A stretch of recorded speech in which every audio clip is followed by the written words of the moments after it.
Keith Murnion. There's 1,000 management books out there, but I immediately liked yours. Tell me why I should do nothing. There are a lot of reasons, Greg, to do nothing. First of all, your natural tendencies are to do stuff. Our ancestors had to do things to survive, and that's passed on to us. Unfortunately, we don't have to do as much as our ancestors, or fortunately probably, we don't have to do as much as they did in the old days to survive. Now we have this tendency we've got to fight. We do too much, we micromanage, the reactions are really bad. All right, so what's the key for a manager to succeed by doing nothing? Trust your people. Hire good people. Obviously, that's the first thing, but once you've hired them, you have to trust them. You have to let them do the job, even if you think you could do it better.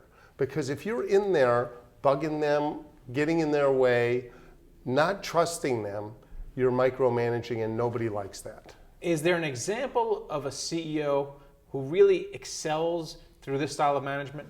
So one of the CEOs I think of is Glenn Tullman from Allscripts. One of the things he encourages all of his people is to get educated in any possible way. So when they get evaluated every year, it doesn't matter what educational program they've taken, they get rewarded for being more educated.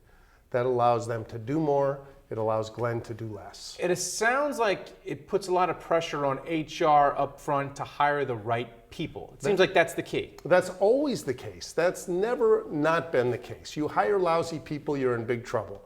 The problem that I address is the fact that even people who hire good people do too much and get in the way and don't allow those good people to flourish. And is that the downside to this style of management? Absolutely. So how many managers do I see micromanaging or managing too much?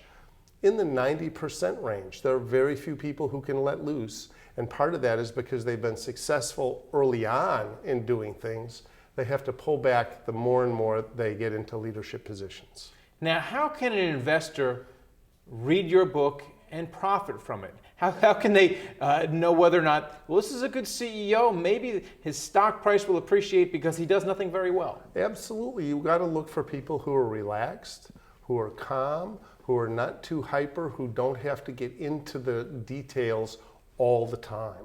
You find those kinds of folks and people will be leaving them like droves. Another way to look for people who do nothing. They tend to get more faith and support from the people that work for them, and they stick around longer. Keep a team together longer, you can get more out of them. This market is fueled Stock pickers market. Stocks have rallied this year. We're coming into a Monday where we're going to